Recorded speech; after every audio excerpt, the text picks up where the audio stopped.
Hi Allison. Allison was one of the key movers behind the ePortfolio Showcase Day that happened last Friday in Melbourne.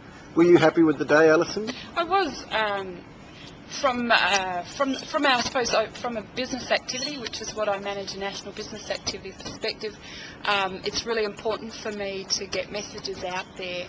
So sometimes it's, you need to create an illusion. I don't know if I should be saying this publicly, but you need to create an illusion that lots of really good things are happening. And because I think at the moment ePortfolios are so diverse and disparate, like they're all over the place, that it actually enabled people to see in one whole day all of the range of different potentials that an ePortfolio could have. And I think that the way it was done, so we had some keynotes, we broke it up with some, so you had the high level type stuff with the keynotes, and then you had, the down and dirty, who's doing it at the coalface. I think that worked really well. You had a whole group of convertees, so it's always nice to deal with either participants or presenters who are already converted into thinking about ePortfolios. I often present at venues and events where they don't know what it is and they don't have a clue, and they often sort of look at me as if I've got 3 or 4 heads when I stand at the top of the room. So it was nice having a whole heap of people together who sort of thought similarly. And yeah, I think some key messages, things can be done differently. A number of people talked about perhaps how assessment looks, and assessment needs to look completely different. There was one group, they were from the financial sector, and they've really gone out on a limb in terms of the way they're using an ePortfolio instead of multiple choice questioning for assessment. And because it's unknown, the managers are very sceptical about the ePortfolio, and in fact being told to actually put more multiple choice questioning. So the spectrum of, an association thinking multiple choice questioning, and unless you do it really good, it's actually probably one of the worst forms of a true assessment. Quick and easy to mark, but not a very good form of assessment. To an ePortfolio that can allow assessment before learning, so it can allow an actual learning journey to happen and people's information to be put together to support that, and not just that final piece of documentation, whether it's an exam or a presentation that says this is what I've learned. And it also can demonstrate pre-assessment and post-assessment, so where you can actually have information about an individual, then try and teach them something, and then have the output, so you can actually see how much you've taught them and how much they already knew. So no, I think it was good, and as I said before, whether you have 1 in 2010 is always an interesting question to have, but so I'll ask a few people and see what their feedback is. Thanks. Thank you. I'm just talking to you, really. Michael, you went to the ePortfolio Showcase on Friday. I'm just wondering what your feelings were, what your thoughts were about the day. I had a really good day. I enjoyed it. I mean, all conferences of any type have their ups and downs. I think the morning was particularly strong.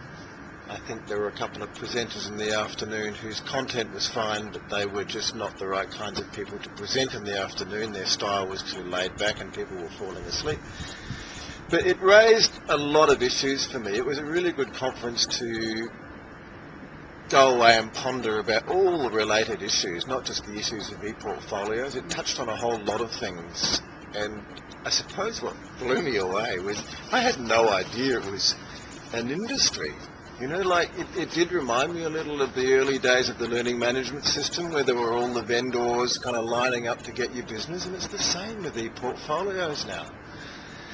So I had no idea there were so many players, and I think what's really fascinating is the open source versus the proprietary product issue is going to be played out again in the ePortfolio space. It's happening in the learning management system space, it's going to happen in the synchronous learning space, and it's going to play out again in the ePortfolio space. So I just think, this will be fun to watch as an observer.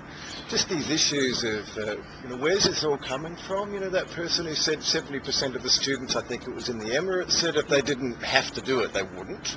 So who's actually driving this? What's the agenda here? It's fantastic that we have this technology that enables us to record all our stuff, but who actually wants to?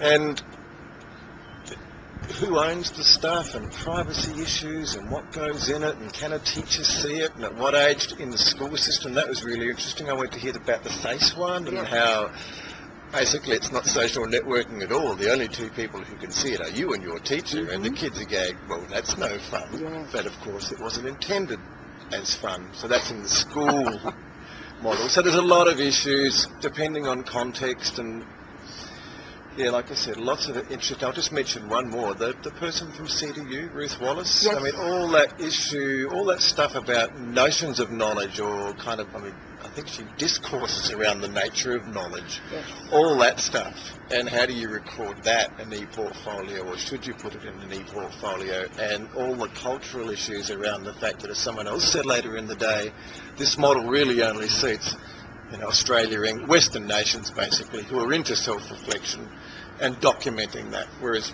a whole lot of people around the world were just not on your life. Are they going to do the reflection, and certainly not going to record it in the public space?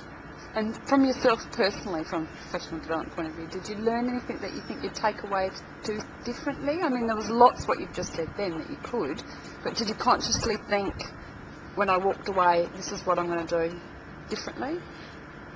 No, not so much doing, more thinking, particularly around the nature of knowledge.